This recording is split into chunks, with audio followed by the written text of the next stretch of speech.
No tšau, tervist kõikidele. Tere. Eerik, tšau, tere sulle ka. Mõtlesin, et panen oma mõtted siia verbaalselt kirja jälle. Kus ma nüüd alustan? Vaata. Kõik on nagu muutuses. See ei ole tule kellelegi üllatusena, et kõik on nagu muutuses. Mis muutub? See võib muutuda näiteks, et üks päev ärkad üles, sa tunned ennast nagu väga tugevalt ja nagu väga tugevalt. Siis mõtled, et nüüd on tehtud, nii hakkabki nüüd kogu aeg olema. No nüüd ongi nii, nüüd sai pihta, nüüd on ja siis elu teeb sulle ninanipsu, järgmine hommik ärkad. Mida nagu, mis toimub? Miks ma ennast nii sellise hädapätakana tunnen? Mis toimub? Ja just oli ju jumala hea. Või siis üks päev ärkad, et ma olen elus täiega äge. Nagu mine, saad aru, ma olen elus, jah. Sul silmad löövad särama, sul on rind on armastus täis, sa oled nagu tänulik, sa oled nagu pisarateni liigutatud, et see võimalus on sul olemas. Ja siis elu teeb jälle ninanipsu. Järgi päev mõtled, püha jumal, nagu ma ei taha siit voodist väljagi tõusta, nagu mis asja, just oli ju kõik jumal hästi, mida pekki siin toimub. Ja siis kõik ja siis mõtled, et püüad nagu pihta saada, siis tunned nagu, hakkad nagu süüd ja häbi tundma ennast sellepärast, et sa tegid midagi valesti, et sa nüüd ei tunne ennast nii tugevalt või tunned mingit süüd ja häbi, tahad nagu betooni valada selle tugeva ja õnneliku ja vinge seisundi, aga kui sa ei arvesta sellega, et see ei ole nagu püsiv, et ta ei ole nagu kivisse raiutud, et see võib muutuda. Ja siis võib tekkida selline lisasüü ja häbi kiht peale sellele nõrgale seisundile, mis parasjagu on, tekib veel lisakiht peale, see langetab veelgi seda nii-öelda sagedust, siis ütleme nii. Ja järjest rohkem nagu tekib selline rahu tegemine nagu selles suhtes, et kõik päevad ei ole vennad. Nagu kõik enam ei jõua pettuda nagu selles suhtes, et ei ole, kõik päevad ei ole vennad. Mõni päev ei taha mitte midagi teha, ei viitsi mitte midagi teha, lihtsalt nagu mida. Ja siis järgmine päev ja siis mõtled, et mis muuga toimub, nagu miks ma ei taha mitte midagi nagu. Ja siis nüüd juba, et okei, praegu on lihtsalt seis selline, nagu hetkel on seis selline, see muutub. Ja.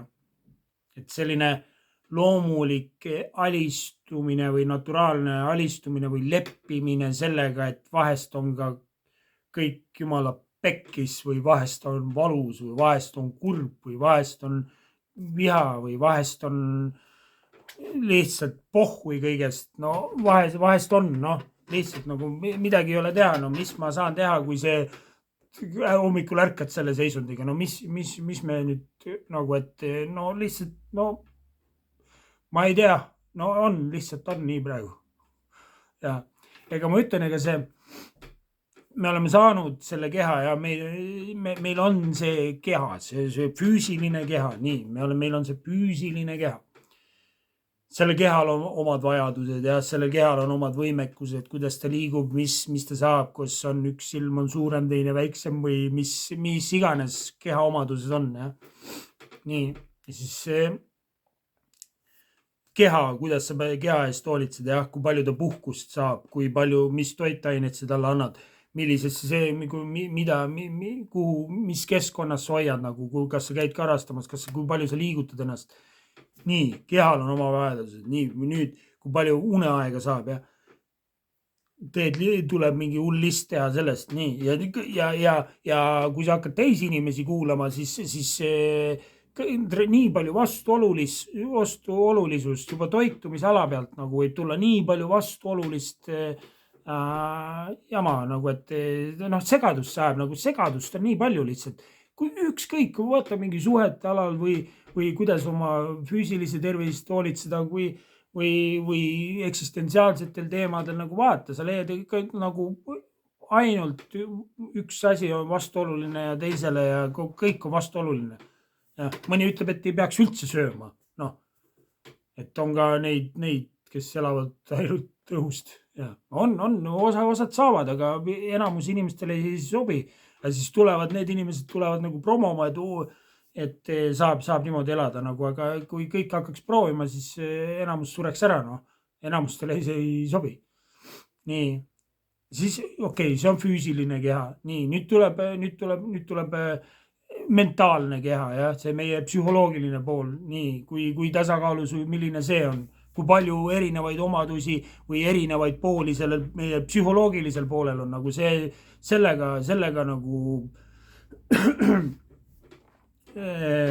see peaks olema nagu kuidas sellega toime tulla, nagu mis asi see psühholoogiline pool üldse on, mis asjad need mõtted üldse on nagu, jah.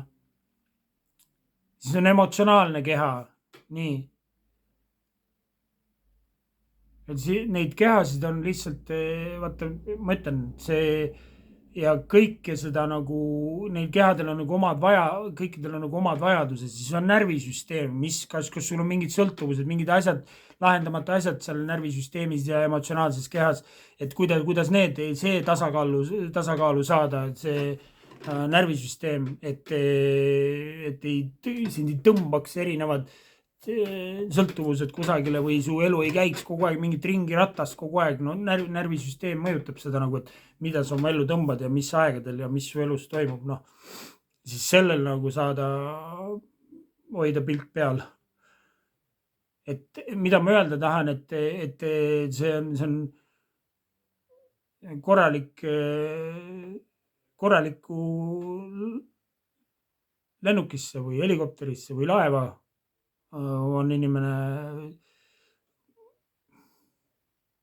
ma ei teagi, mis see inimene on.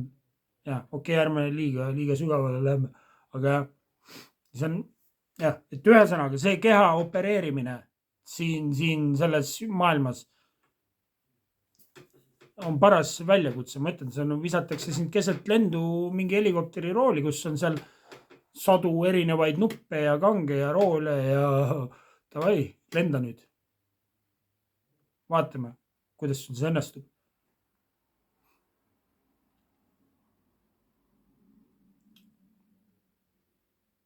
Ja siis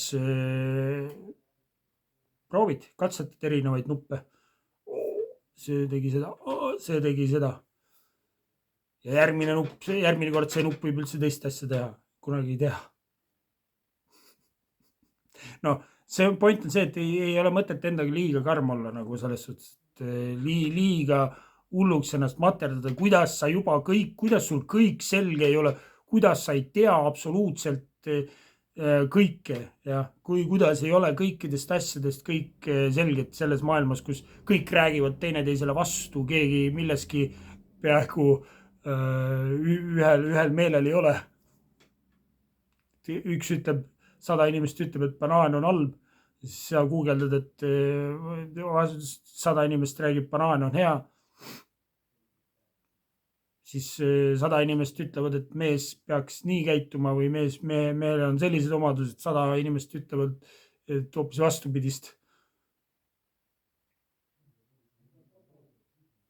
Et segadust on palju ja siis sellepärast ei olegi mõtet ja siis ei olegi mõistlik, ma näen, et hulluks sajad ennast lisaks veel sellega, et mingi süü ja häbi endale peale panna nii tugevalt.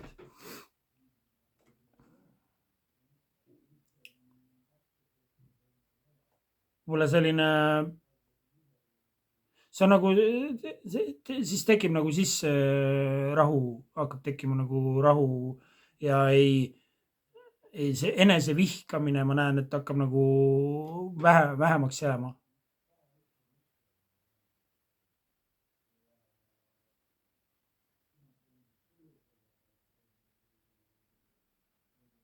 Ja hakkab tekkima parem ühendus selle nii-öelda sisemise kompassiga, intuitsiooniga või no, et läbi selle siis püüad nagu selgusele jõuda, mis on sinu jaoks õige, mis ei ole, mis on jama, mis on okei. Et sellele juhatusele rohkem järgi jõuda.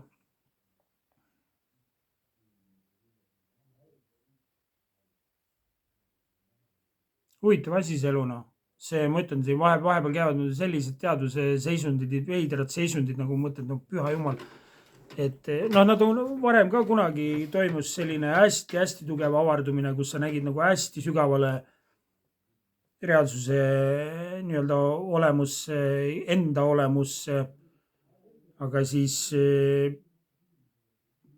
see mattus uuesti elu alla tagasi, jah. See uuesti nagu see nägemine kadus. Aga said aru nagu, et vaata see kõik see, mis asi see muutub, nagu kõik nagu muutub, kui sul emotsioonid muutuvad, mõtted muutuvad, huvid muutuvad, tahted muutuvad, ihad muutuvad, vajadused muutuvad. Kes on see kus on see muutuja või see muutumatu, mille peal kõik muutub? Nagu sellega nagu alateadlikult püüad järjest rohkem tagasi jõuda sinna endani, ühesõnaga selle muutumatu osani, mille peal kõik muutused nagu nii-öelda toimuvad.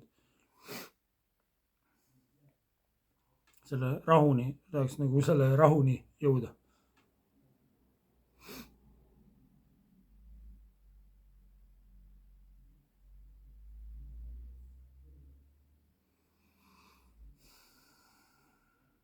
Nii pead olema, selline pead olema, see nii pead käituma või nii pead käituma ja kõik nad panevad vastupidi ja siis ütled ei, sa räägid kellelegi mingist asjast, ma ütlen, ei tasu üldse tegelikult rääkida, päris palju. Enamus inimesed annavad nõu oma arusaamise tasemelt või oma teaduse, kus astmel nemad on. Ja paljud inimesed pole üldse nagu, need pole ligilähedalegi sinu kogemusel olnud. Ja kui nad hakkavad sulle nõu andma, nad annavad nad teevad võib-olla seda heast südamest, aga nad võivad sind veel rohkem sügavale karidele juhatada nagu. Kunagi ei tea nagu, ma näen, et kõikidel võib saabuda nagu selline punkt, kus tulebki ainult oma intuitsiooni saab kuulata, nagu mitte kedagi teist ei saa kuulata. Kõikide meie teekonnad on erinevad. Kõikidel, tähendab, me oleme erinevad nagu selles suhtes. Kõikidel ei sobi nagu, kui üks ütleb, et nii peab elama, et iga hommiku ärkad kell 6, ma ei tea, hüppad vette, teed kätega võrdsi, siis oled vaikuses, siis kirjutad, siis lähed tööle, siis peale tööd teed seda ja siis temale toimib see, tema omadustega läheb see jumala hästi kokku selline asi. Aga sinuga võib-olla ei lähe kokku see. Sinul on teine teekond, sina pead teiste asjadega arvestama nagu. Sinule see ei toimi, nagu sulle see ei toimi.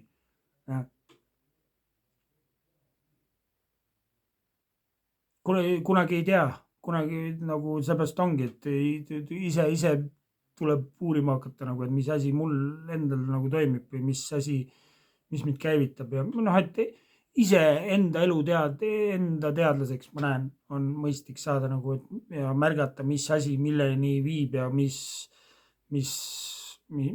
toimub ühesõnaga.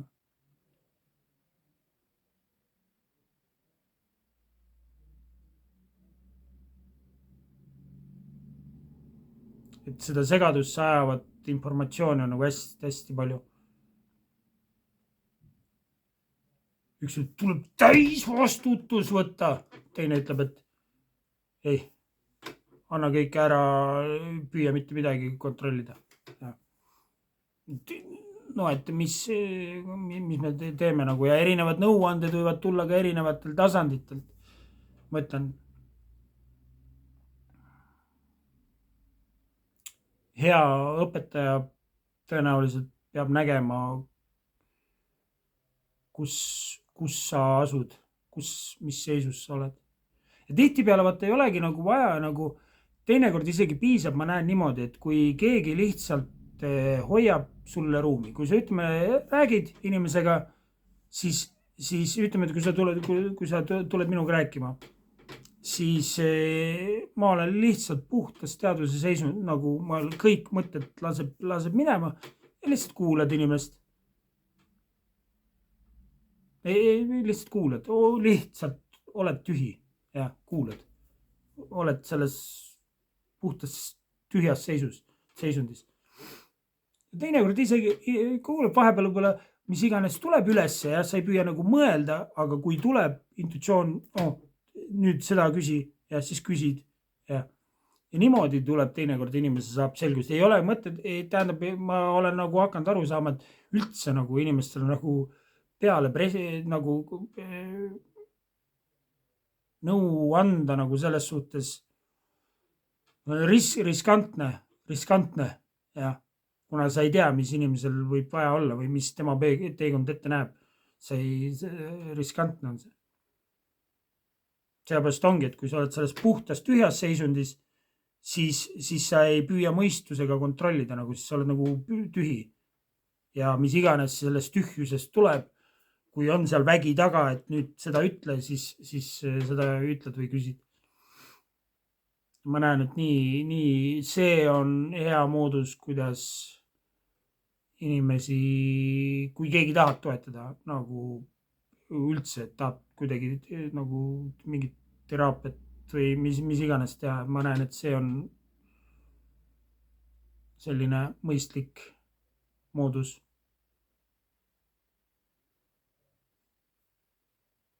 Ja pikk jutt lühidalt jälle, võtame kokku.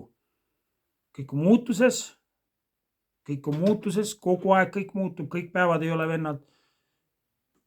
Ma võtan arvesse selle, et kõik päevad ei ole vennad, ma lepin sellega, et üks päev on võib-olla nii, teine päev võib-olla naad. Ja võtan arvesse seda, ei materda ennast, kui muutus ei ole maailma kõige meeldivam. Püüad märgata mustreid, kui on võimalik luua seoseid, mis milleni viib, näha.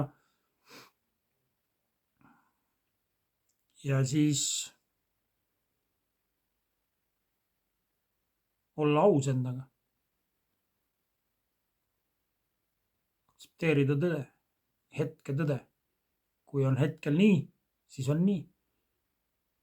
Ja järjest suurema selguse poole püüelda, nagu järjest suurema selgus on nagu hästi suur asi. Ma näen järjest rohkem selgus.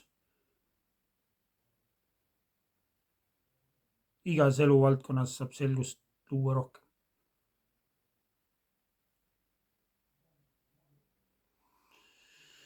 Vot. Kuule, aga kõike head sulle. Ja et sul oleks rohkem rõõmsaid, õnnelikke päevi kui mitte nii õnnelikke ja et selliseid päevi oleks hästi palju, kus sa tunned ennast sisimas väga kindlalt ja väga tugevalt, väga kindlalt. Ma ütlen, sinus on olemas selline pool, selline hing või vaimund või suhtumine saab olla, kus sa tunned ennast nii kindlalt, sind ei murra nagu mitte miski.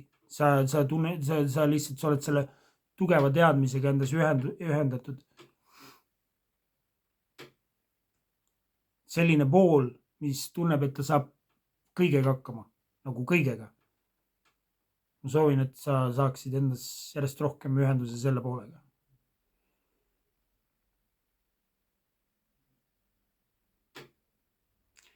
Ja.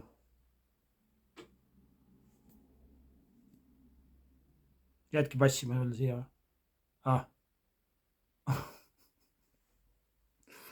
Kuule, aga davai, kõik head.